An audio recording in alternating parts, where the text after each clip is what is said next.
Dans cette vidéo, on va commencer les vidéos de préparation de CF en optique. On va commencer par l'exercice 19 qui s'intéresse à la démonstration des relations de Snell-Descartes en utilisant le principe de Fermat.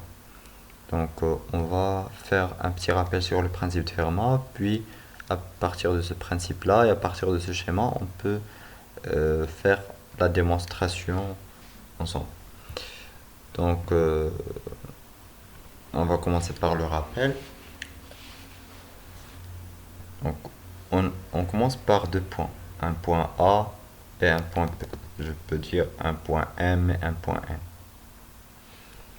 La lumière suit une trajectoire entre ces deux points. Donc, c'est le point initial M et le point final N. Et voici le sens par exemple. On va prendre une petite portion de cette trajectoire, je vais le nommer dl. L'indice ici, c'est n de p, tel que p, c'est le centre de cette portion-là. Donc on a une portion de longueur dl, et l'indice dans cette portion-là, c'est n, qui dépend bien sûr de p. Donc si j'ai choisi un point N, H ici par exemple, je vais trouver que l'indice peut être différent. Dans le cas général, l'indice est différent, car on peut avoir un milieu qui n'est pas homogène. On définit le chemin optique. Le chemin optique, c'est ce qu'on note L, ou on le note Mn, comme ceci. C'est l'intégrale de M jusqu'à N de N de P fois dl. C'est comme si on va multiplier l'indice par l'élément de longueur et on va sommer sur toute la trajectoire. C'est ce qu'on appelle le chemin optique.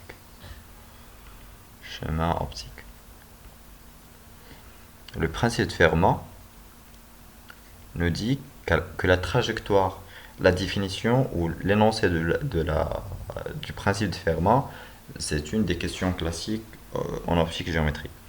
Donc, il nous dit que la trajectoire réellement suivie par la lumière entre deux points M et N correspond au chemin optique stationnaire. Si on veut écrire ceci sous la forme d'une relation, on écrit que d de L égale à 0. Tel que d qu'on a ici, c'est la différentielle. Donc, c'est l'écriture mathématique du principe de Fermat. Maintenant, on va essayer de voir comment peut-on appliquer le principe de Fermat pour trouver les relations de Snell-Descartes dans cette situation-là. Donc on a un rayon incidence à partir d'un point A jusqu'à un point I où on va tracer la normale, puis on a un point P et un point C. Donc le point P correspond à le point final de la trajectoire du rayon réfracté, alors que le rayon réfléchi se réfléchit vers le point C. On peut noter les différentes directions. La normale, on la note X, alors que la séparation entre les deux milieux, c'est ce qu'on appelle un dioptre plan, et correspond à la direction Y. Et donc, on peut dire qu'on a des coordonnées A. Par exemple, pour A, selon l'énoncé, c'est AA'. Donc, on a ici AA'. Pour B, c'est B'. Et pour C, c'est CC'. Et pour I, c'est 0. Pour X, Y pour Y. Car généralement, on choisit l'axe X dans une autre position. Donc on ne connaît pas la position du point I. On connaît que c'est sur le dioptre, mais on ne connaît pas à quelle position exactement. Donc on connaît que x de i égale à 0, mais y, on ne le connaît pas, et le but, c'est de déterminer le y. Pour ce faire, on va commencer par calculer la trajectoire A, B. Le chemin optique en fait AP. Pour le chemin optique AP, on a dit que c'est l'intégrale de A jusqu'à P de n de P fois dl. Je vais diviser la trajectoire en deux parties. Une partie de A jusqu'à I, où n c'est n1, alors que la deuxième partie à partir de I jusqu'à P, où l'indice est égal à n2. Et donc je peux faire sortir les indices. Donc n1, l'intégrale de A à I de dl. Or l'intégrale de A à I de dl c'est L. Et L entre A et I c'est la droite ou la portion à I. De même pour l'autre intégrale c'est IP. Donc voici l'expression de AP.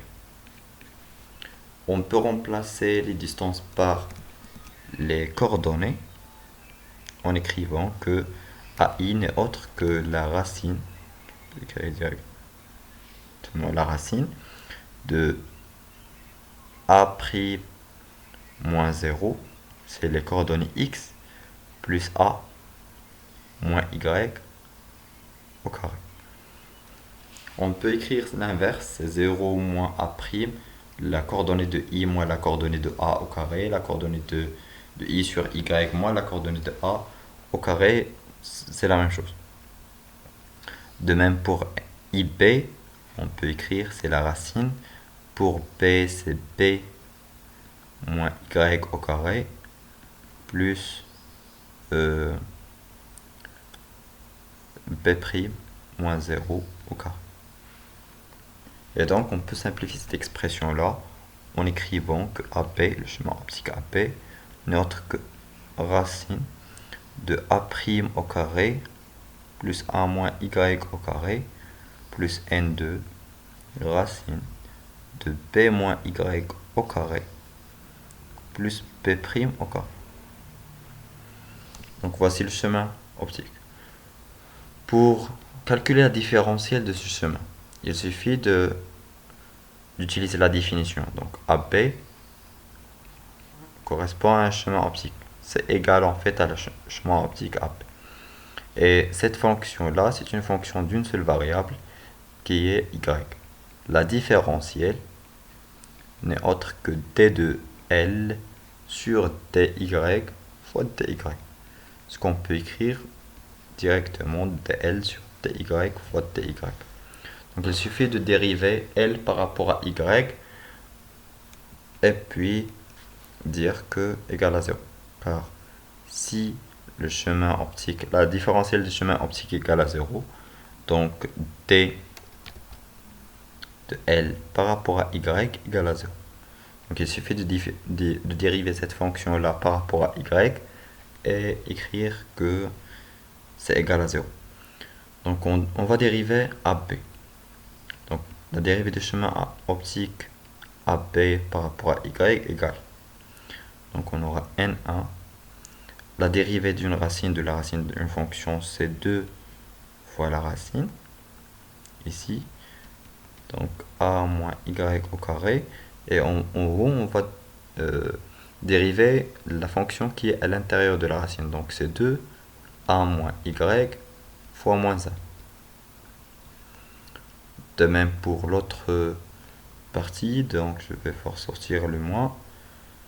Donc c'est n2 fois 2 b moins y fois moins 1. Donc on aura ici 1 moins sur 2 fois la racine. Donc c'est b' carré plus b moins y au carré. Ceci est égal à 0. Donc on peut simplifier un peu les choses. Donc on peut écrire que c'est n1 y moins a sur 2, le 2 simplifié, donc sur la racine de a' carré plus a moins y au carré. Moins, donc on va laisser le moins ici, b moins y sur la racine de b' carré plus b moins y au carré. Le tout égale à 0. Donc il suffit de montrer que ici on a n1 sinus i1 et ici on a n2 sinus i2. Pour ce faire, on va mentionner les angles. Donc l'angle d'incidence, c'est cet angle-là, et l'angle de réfraction I', c'est cet angle-là. Et donc on peut dire à partir de cette figure-là que tangente ou sinus, je vais écrire directement sinus de I n'est autre que, donc c'est cette distance-là, et cette distance c'est A moins Y, donc c'est A moins Y sur AI. Donc sinus de I, c'est A moins Y sur AI. Alors que sinus de I' n'est autre que de I', c'est cette distance-là. Et cette distance, c'est B moins Y, car I correspond à Y. Donc c'est B moins Y. En fait, c'est la valeur absolue sur AI. Sur PI. Or, Y est supérieur à B, donc on aura Y moins B sur PI. Alors qu'ici, A est supérieur à Y. Donc on peut remplacer directement dans la partie inférieure, donc dans les résultats qu'on a trouvés.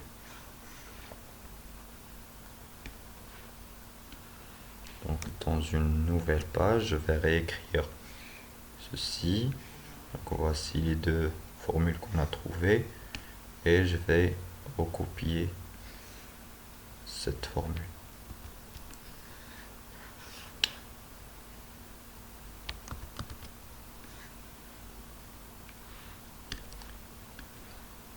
Ici c'est égal car là c'est égal, non pas moins.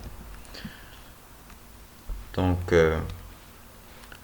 on se rappelle que cette partie-là n'est autre que AI. Et cette partie-là n'est autre que PI. Lorsqu'on a remplacé dans le chemin optique. Dans ce chemin optique, on a remplacé AI par cette racine et PI par cette racine-là. Et donc, on peut dire que pour la première relation, c'est N1 fois sinus de I avec 1 moins. Car ici, on a 1 moins Y, alors qu'ici, on a Y moins 1. Pour l'autre, on a aussi un autre moins. Donc, c'est N de sinus de I', mais avec un autre moins, donc on aura ici un plus. Ce qui permet de montrer que N1 sinus I égale à N2 sinus I'. Donc c'est la relation de Descartes de la réfraction. On peut faire la même chose, bien sûr, pour la réflexion.